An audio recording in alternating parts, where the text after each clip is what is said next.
parler dans le premier temps de parole du combat, des combats d'ailleurs, devrait-on dire, de l'ACFAV pour les femmes à Mayotte, pour les protéger, puis aussi tout simplement pour les mettre en valeur. On a sur le plateau ce matin Zaounaki Swalihi, elle est intervenante sociale à l'ACFAV. Bonjour. Bonjour. Et puis, on a Étienne Aka, qu'on présente quasiment plus, qui est le directeur emblématique de l'ACFAV. Bonjour Étienne. Bonjour. Merci d'avoir accepté notre invitation. Alors, bien évidemment, on est la veille de la journée internationale du droit de la femme, donc ce n'est pas innocent que vous soyez sur le plateau aujourd'hui.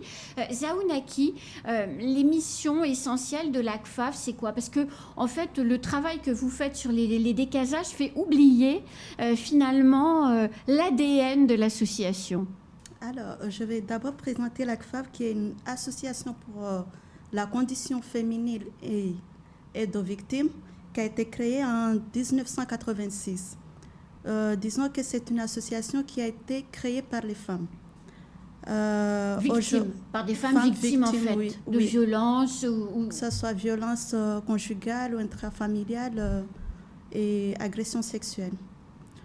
Du coup, on a différents services. On a les services aide-aux-victimes qui reçoivent notamment les femmes victimes, que ce soit, comme je disais tout à l'heure, agression sexuelle ou conjugale. Ce service accompagne plus les femmes sur le dépôt des plaintes pour les accompagner à déposer les plaintes ou sur l'accès aux droits. Et donc l'idée, c'est de leur faire prendre conscience de la situation dans laquelle elles sont, qu'elles acceptent elles-mêmes leur statut de victime, pour être ensuite capables d'engager les démarches qu'elles veulent engager. Voilà. Il faut savoir que quand on est victime, on a des droits.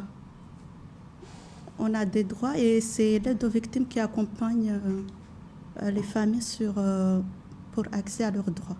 Aujourd'hui, Étienne Aka, l'ACFAV, c'est combien de salariés? C'est aujourd'hui, administrativement, on est moins de 50, parce que ça fait moins de 12 mois qu'on est plus de 50. Mais aujourd'hui, dans les faits, on est 53 salariés. Et, qui se répartissent comment sur les différentes missions?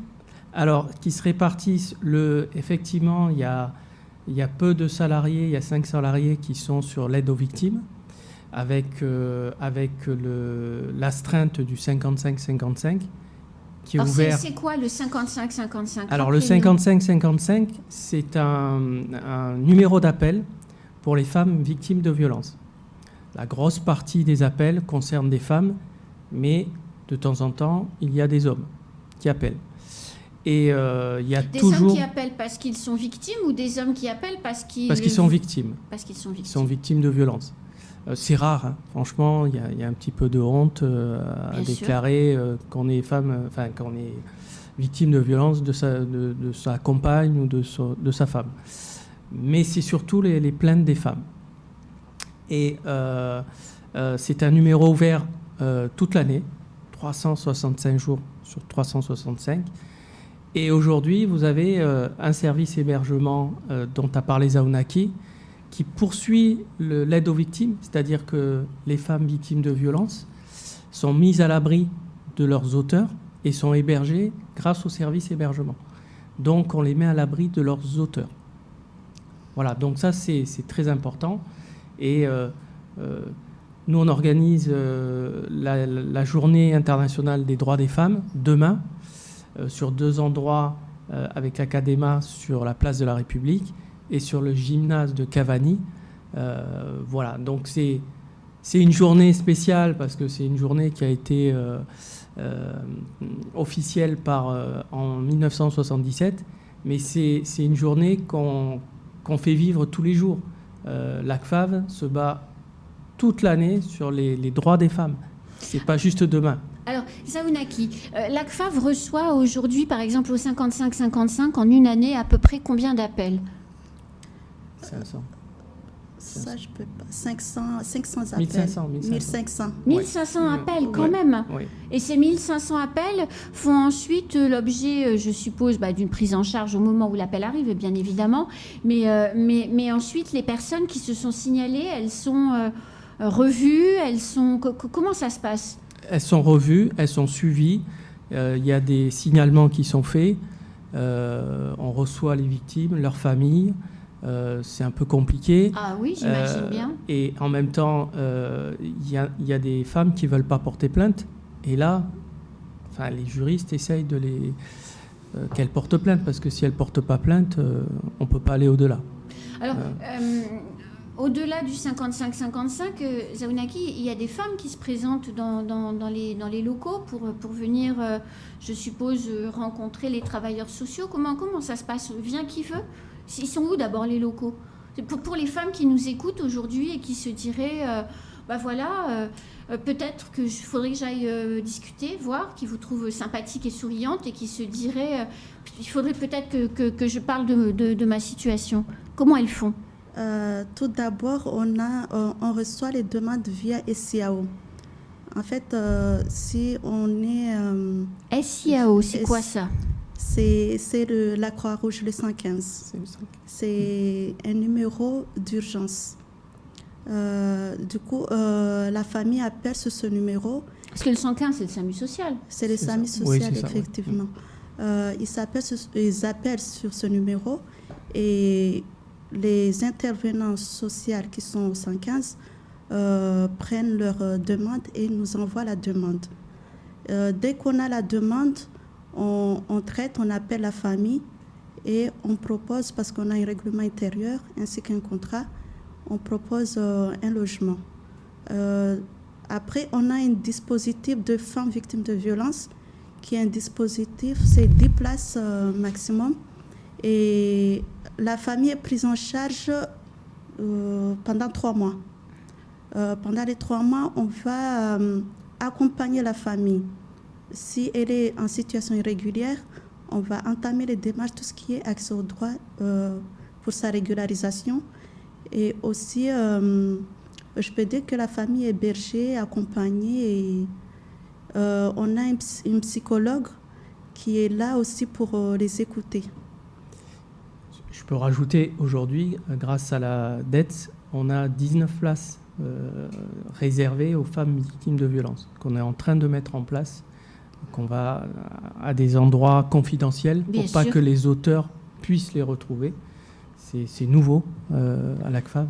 Voilà. Il avait été décidé à un moment donné ici à Mayotte que des bracelets électroniques, je ne sais pas exactement comment ça s'appelle, mais qui permettaient aux femmes d'être protégées de leur mari violent, c'est-à-dire que quand le bourreau, je pense qu'on peut l'appeler comme ça, oui, c'est ça, oui, s'approchait à une certaine distance, le téléphone, ça se mettait à vibrer et du coup elle était la victime en alerte pour pouvoir prévenir les services de gendarmerie ou de police en fonction de son lieu de résidence. C'est en cours, c'est pas efficace à 100%, c'est-à-dire Pourquoi qu'aujourd'hui, je pense qu'on est dans les affaires qu'on suit en cours. Moi, ça fait 1 an et un trimestre que je suis à la direction de l'ACFAV. J'ai pas vu beaucoup de bracelets électroniques. Par contre, on s'est battu sur un cas où l'homme avait interdiction d'approcher sa femme. Il a contrevenu à cette interdiction. Très souvent, et oui. C'est très difficile de lutter contre ça, parce qu'il a fallu intervenir au moins 3 fois, avertir la police, etc., etc. C'est quand même difficile. Quand même. Alors, je réagis à une des remarques qui a été faite sur le live Facebook. Évidemment, quand on veut des papiers, on ne va pas à l'ACFAV en disant qu'on est une femme battue. Hein. Il n'y a pas de régularisation automatique par rapport à ce que vous avez dit. Il n'y a pas de régularisation automatique lorsqu'on est une femme battue. On est en situation irrégulière. On n'a pas vocation à rester sur le territoire si on ne remplit pas les conditions. C'est des choses que le préfet a rappelées et je suppose que l'ACFAV l'applique comme les autres. Les autres structures. Il faut le préciser, puisque c'est vrai que les propos que vous avez tenus peuvent laisser penser qu'il suffirait de se présenter à l'ACFAV en disant « je suis une femme battue » pour avoir des papiers, ce qui n'est pas le cas. Et effectivement, l'auditeur qui nous le souligne a raison de le faire. C'est des sujets qui sont quand même tendancieux et il faut être très vigilant sur ce que l'on dit.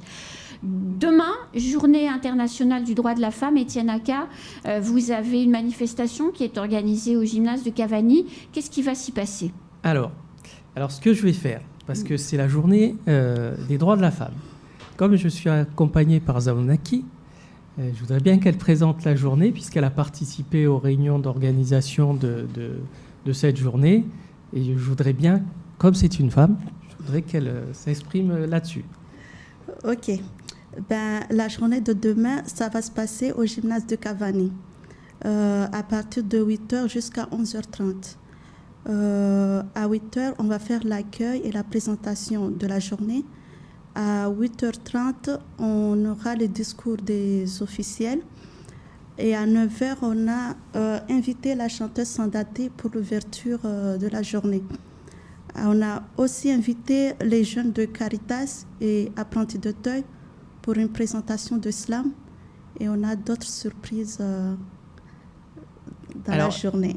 Il y a des surprises, effectivement, c'est des surprises, donc on ne va pas les dévoiler là.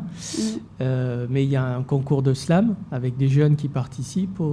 Il y aura des enfants d'un IME qui vont venir chez Mlési. On a différents partenaires. Vous pouvez rappeler pour celles et ceux qui ne connaissent pas. l'IME, c'est un établissement qui gère des situations de handicap pour les enfants. Ils sont spécialisés pour le traitement de ces enfants-là. Et ils nous ont demandé, c'est notre partenaire de Mlési qui a demandé si ils pouvaient venir avec des enfants. Moi j'ai dit bien entendu, il y a les enfants, les adolescents de Caritas et des apprentis d'Auteuil. On a une petite surprise pour ces jeunes-là. Il y a un jury qui va faire un petit classement avec des petites surprises parce que vous verrez, il y aura de l'humour demain. Je ne peux pas le dévoiler là, mais il y aura de l'humour. Voilà. Donc c'est une matinée spectacle en quelque sorte qui commence vers 8h, c'est ça vous avez dit, au gymnase de Cavani. C'est ouvert à tous, il faut s'inscrire quelque part ou bien on peut venir spontanément? C'est tout public. Donc il n'y a pas besoin de se préinscrire ou quoi que ce soit. On vient demain au gymnase de Cavani à partir de 8h et jusqu'à 11h30, on va pouvoir participer à des activités un peu sympas. Avoir votre sourire, ça doit l'être. Il y a aussi un atelier de bien-être où il y aura les masques de beauté, aînés. Voilà, il faut venir. Profiter. Alors j'espère que Kwesi va faire un petit saut. Nous avons prévu de passer vous voir demain. Il se passe beaucoup de choses à l'occasion de cette journée internationale du droit de la femme. Et je trouvais important que vous puissiez, madame, monsieur, venir sur le plateau pour rappeler, au-delà de la journée de demain, tout le travail qui est fait toute l'année pour prendre en charge les souffrances des femmes victimes. Merci beaucoup en tout cas. Merci de votre accueil. Merci. C'est la fin de ce temps de parole. Tout de suite, la suite de nos programmes.